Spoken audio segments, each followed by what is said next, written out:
Hey guys, so I am actually at Disneyland right now in our hotel room, and I thought, what a better place than Disneyland to tell a story. And this one is also a Disney story. Um, this is one that my parents picked out because they wanted to hear it as well, and it's Snow White and the Seven Dwarfs.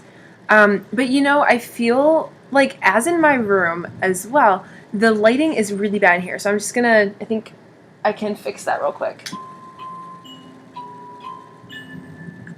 Look at that. I know. It's so cool. It's so magical. And I love it. But here's some more lights to actually make me a little more visible. And we'll just wait for the music I think the music stops pretty soon. But it's really great, so enjoy it. You can have a moment of reflection before we start Snow White.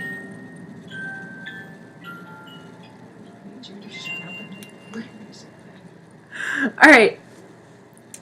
Snow White and the Seven Dwarfs.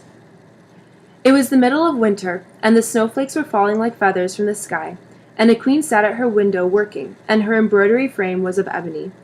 And as she worked, gazing at times out in the snow, she pricked her finger, and there fell from it 3 drops of blood on the snow. And when she saw how bright and red it looked, she said to herself, "Oh, that I had a child as white as snow, as red as blood, and as black as the wood of the embroidery frame."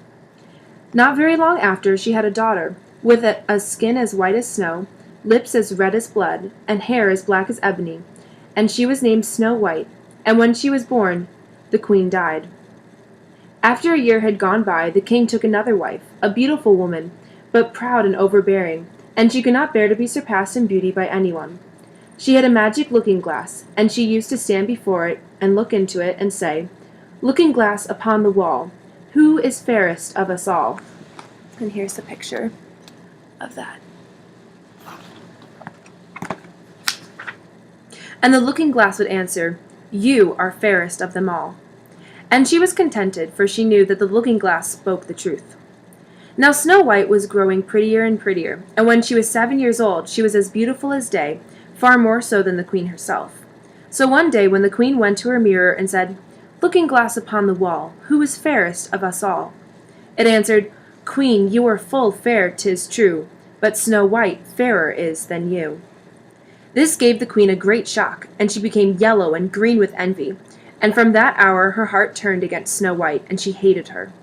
And envy and pride, like ill weeds, grew in her heart higher every day, until she had no peace day or night. At last she sent for a huntsman and said, "Take the child out into the woods, so that I may set eyes on her no more. You must put her to death, and bring me her heart for a token." The huntsman consented and led her away, but when he drew his cutlass to pierce Snow White's innocent heart, she began to weep, and to say, "Oh, dear huntsman, do not take my life. I will go away into the wild wood, and never come home again." And as she was so lovely, the huntsman had pity on her, and said, "Away with you then, poor child."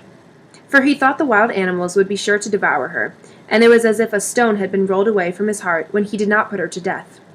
Just at that moment, a young wild boar came running by, so he caught and killed it, and taking out its heart, he brought it to the queen for a token. And it was salted and cooked, and the wicked woman ate it up, thinking that there was an end of Snow White.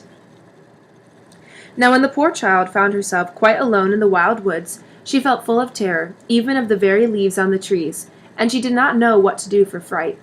Then she began to run over the sharp stones and through the thorn bushes, and the wild beasts after her, but they did her no harm.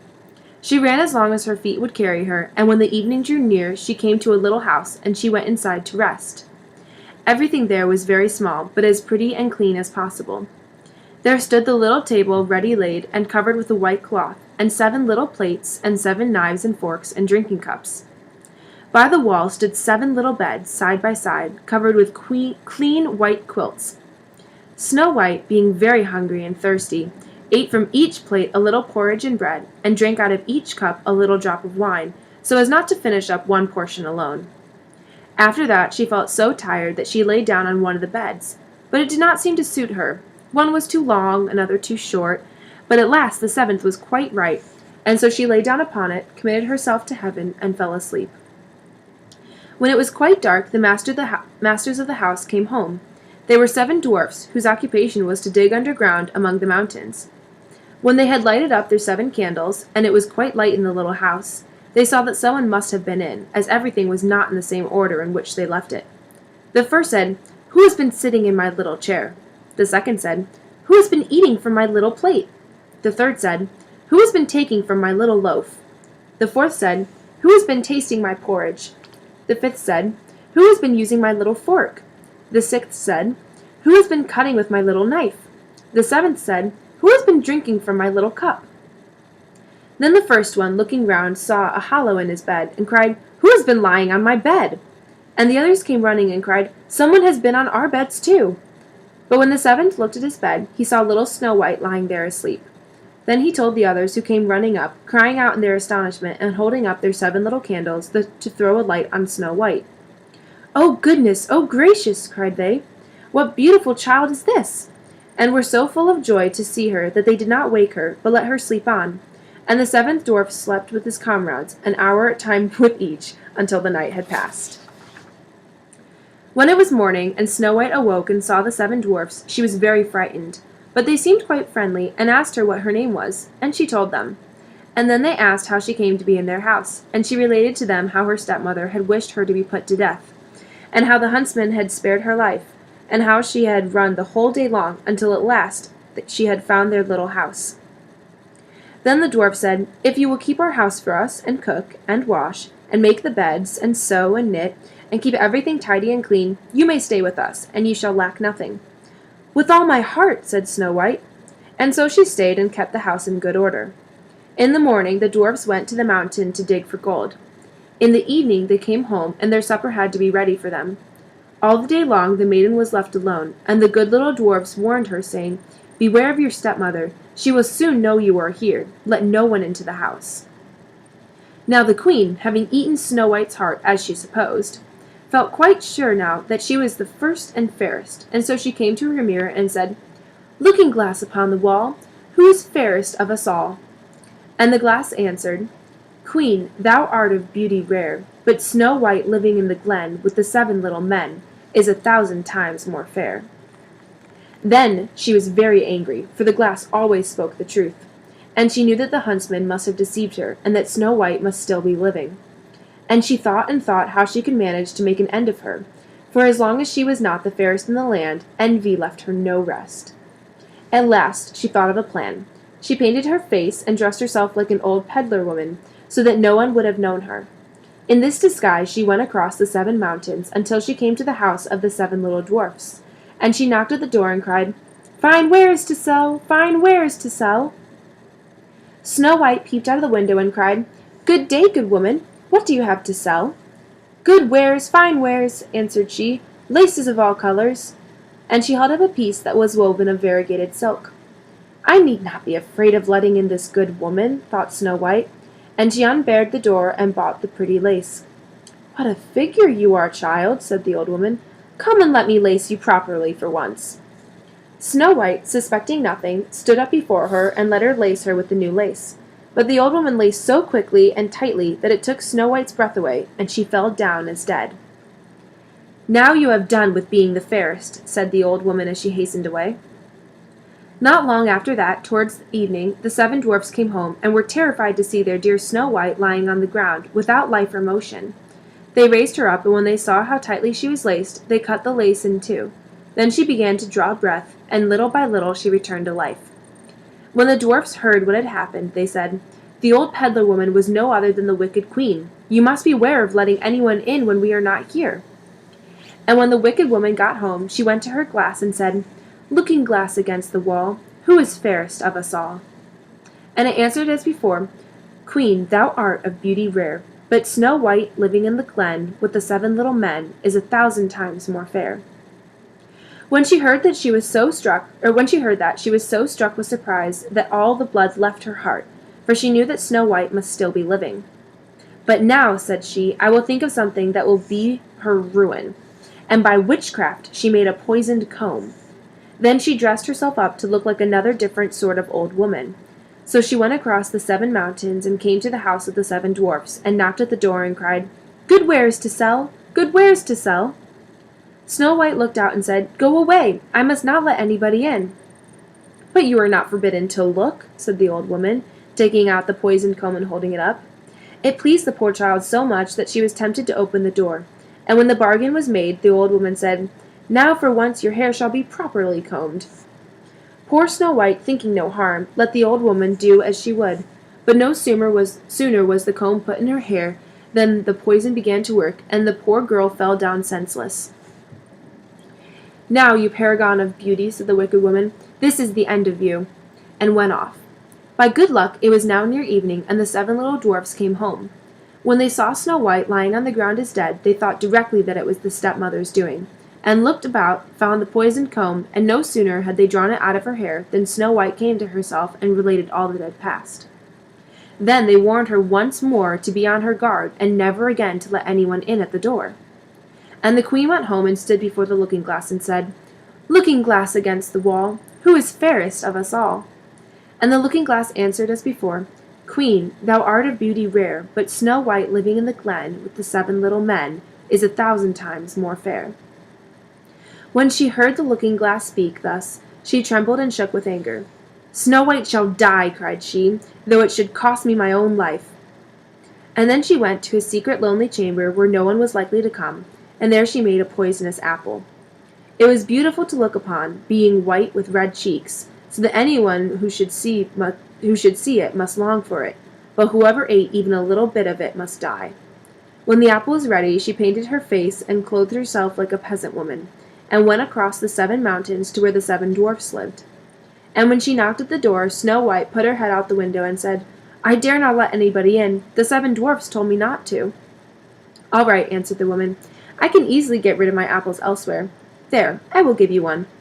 "No," answered Snow White, "I dare not take anything." "Are you afraid of poison?" said the woman. "Look here, I will cut the apple in 2 pieces. You shall have the red side, and I will have the white one." For the apple was so cunningly made that all the poison was in the rosy half of it.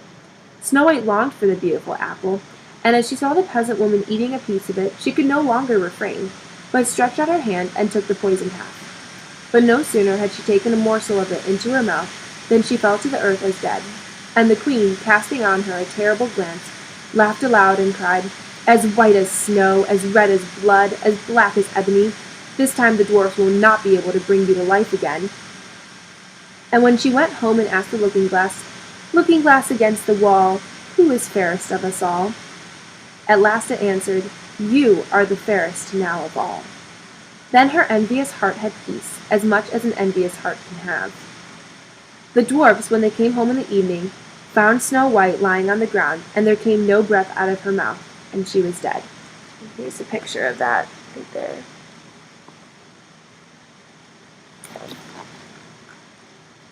They lifted her up, sought if anything poisonous was to be found, cut her laces, combed her hair, washed her face with water and wine, but all was of no avail. The poor child was dead, and remained dead. Then they laid her on a bier, and sat all 7 of them around it, and wept and lamented 3 whole days. And then they would have buried her, but she looked still as if she were living, with her beautiful blooming cheeks. So they said, "We cannot hide her away in the black ground," and they made a coffin of clear glass, so as to be looked into from all sides, and they lay her in it, and wrote in golden letters upon it her name, and that she was a king's daughter. Then they set the coffin out upon the mountain, and one of them always remained by it to watch. And the birds came too, and mourned for Snow White, first an owl, then a raven, and lastly a dove. Now for a long while Snow White lay in the coffin, and never changed, but looked as if she were asleep, for she was still as white as snow, as red as blood, and her hair was as black as ebony. It happened, however, that on one day a king's son rode through the wood and up to the dwarf's house, which was near it. He sat on the mountain, the coffin. He saw on the mountain the coffin, and beautiful Snow White within it, and he read what was written in golden letters upon it. Then he said to the dwarfs, "Let me have the coffin, and I will give you whatever you like to ask for it." But the dwarfs told him that they could not part with it for all the gold in the world.